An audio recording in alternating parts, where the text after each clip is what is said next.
Alrighty, hi everyone. Thanks so much for that lovely introduction, Luke. And a big thank you for all of the amazing organizers who have helped to put this conference together. As Luke said, my name is Uma Kalkar. I'm a policy advisor at the Center for the Governance of AI, working with the OECD's Strategic Foresight Unit to investigate, emerging global transformations, including AI.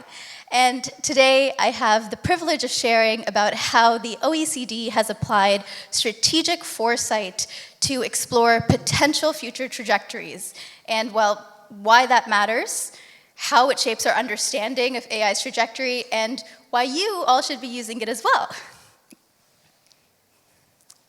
So just before I dive in, a bit of a brief overview on the OECD.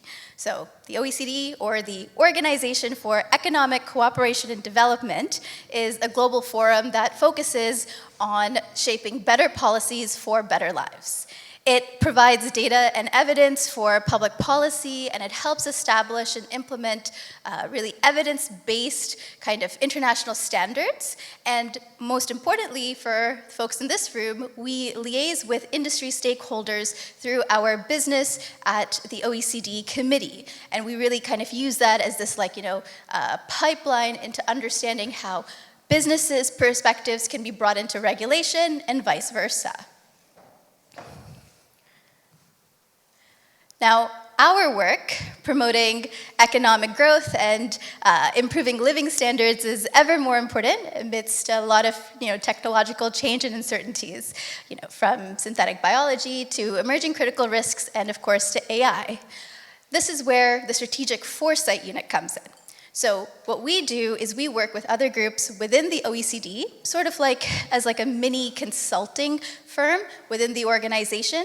And we also work with other member states to help them build out their foresight capacity on key issues. But first, you might ask yourself, what exactly is strategic foresight? I am going to leave you in suspense for one more slide, because I'm first going to talk about what strategic foresight is not. So, strategic foresight is not about predicting one single, inevitable future. It isn't about designing kind of a single path and hoping that the future stays on that track. Rather, it helps us see, beyond a tunnel. It focuses on exploring multiple possible futures. In this sense, we're really in the business of structured imagination. And well, however, that doesn't mean that this work is done in abstraction. We do kind of explore from the probable all the way to the unexpected futures, what could happen in a very practical, systemic way that allows for truly resilient policies and strategies to be created in the face of change and uncertainty. We do strategic foresight because uncertainty is an uncomfortable position, but certainty is an absurd one. And you can tell that I took French because I'm using my French literature background to help out in this presentation. So simply put, strategic foresight helps policymakers and businesses because, first, it helps us to anticipate disruptions and spot those early signals and trends before they manifest. Second, it helps us build resilience, through proactive policy actions. And third, we focus on, driving innovation by being aware and staying ahead of the curve. And fourth, it helps us to navigate uncertainty as circumstances and conditions change, as they inevitably do.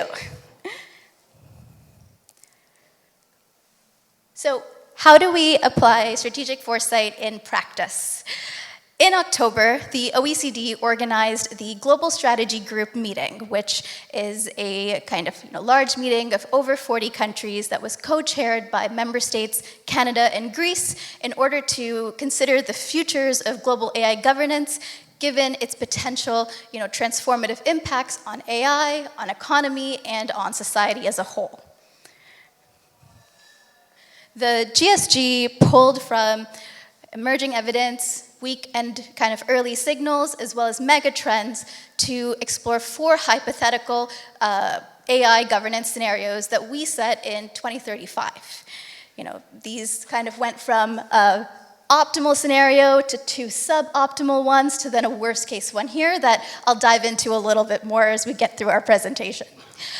The goal of these scenarios was, ultimately to help policymakers explore multiple futures and also to reveal and stress test assumptions that are made about the futures of AI, so that way we can spot those blind spots and work with them rather than kind of have them come up and, well, blind us.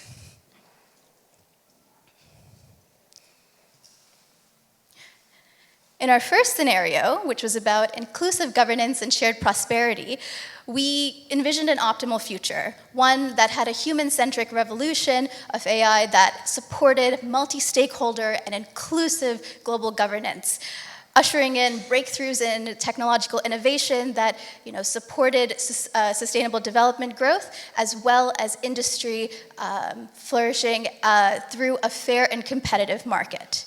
In this scenario, trustworthy AI allowed us to, create interoperable AI tools and capabilities that were supported by, on the governance side, shared, mutual international risk-based standards. This allowed us to, provide a greater sense of trustworthiness and agency to the folks that are using those tools. And we were able to then allow firms and people to be active consumers in a larger range of markets, increasing competition across many industries, and then, of course, reducing prices and incentivizing even further innovation and efficiency. In our second suboptimal scenario, cautious and controlled, we looked at kind of a world where we had safe and responsible AI governance, but it was inaccessible and exclusive, held only by a couple of folks. In this scenario, we envisioned a world where advanced economies and a few trusted partners had agreed on really robust AI safety requirements, which created a high standard for trustworthiness and responsibility, but also erected high barriers to entry for smaller firms and for developing countries. This caused market concentration and high regulatory barriers that would then hamper the technological diffusion and slow down AI innovation that could then promote diffuse sustainable growth and development. In this world, we saw that AI would have been a missed opportunity because of its, limited and, mutually agreed upon tech transfer kind of, setup. This, would then also cause dominant AI businesses to influence regulation in ways that would further strengthen barriers for entry for new competitors. And in our third suboptimal scenario, we looked at a world where, well, a bit of the opposite happens. A world where technology is diffuse, but there's insufficient governance to help, protect consumers in their use of it. In this scenario, which we called Fast and Furious, we saw a world where AI systems would rapidly proliferate at a pace where governments can't keep up with their regulations. And while this allowed for, booms of innovation globally, it also causes, significant creative destruction and labor transformation, but it also outstrips progress in assurance and oversight, leading to harmful errors and misuses of AI that can then hurt consumers. In this world, we saw that the potential gains of AI could be highly undermined by cyber attacks and by unreliable AI systems. And so, as a result, we really recognized the gap that happens if we have to, if we have a gap around like regulatory frameworks in order to hold actors accountable. It really creates issues in having efficient and sufficient assurance and regulatory capacity in order to address widespread instances of bias and discrimination. And lastly, in our worst case scenario, known as breakthroughs backfire, we considered a world where an AI arms race leads to this rapid advance in AI capabilities. but corners are cut on safety and responsibility and trustworthiness of that AI, and AI becomes capable of performing, large portions of economically relevant tasks, but the lack of governance and the increased securitization of AI causes increased harms to individuals, economies, and societies. In this world, we see that, neither startups nor large corporations can actually really benefit from new job creation because of the, significant labor disruption that's brought around by AI, and also that mutual benefits of AI for sustainable development are neglected due to economic and geopolitical competition within the space. So, what do these kind of scenarios mean for your organizations? Well, we can boil down what these scenarios revealed to us, as well as the conversations that resulted with policymakers, into 3 strategic imperatives. Number 1 is that, AI does not recognize national borders. Governance has to reflect the trans and cross-boundary nature of AI. We see that public and private cooperation and providing businesses with a seat at the table is really crucial for good and forward-looking AI governance. The second thing is that AI regulation and innovation aren't mutually exclusive. Governments should and need to enable innovation and leverage tools like regulatory sandboxes in order to help meet companies where they're at. And lastly, we saw that investment across the AI and data lifecycle is imperative. From physical infrastructure to upskilling programs to dismantling barriers to AI access and empowering workforces to have AI adoption, these were essential in order to mitigate labor disruptions and address productivity risks. So the million-dollar question in the room for folks here today: is your organization strategic foresight oriented? In order to, kind of help you take away a kind of method to check that, I'd like to leave you with a bit of a checklist on, how to think like a futurist. First, in order to think like a futurist, you need to challenge assumptions. We have to be able to ask the tough and often overlooked questions.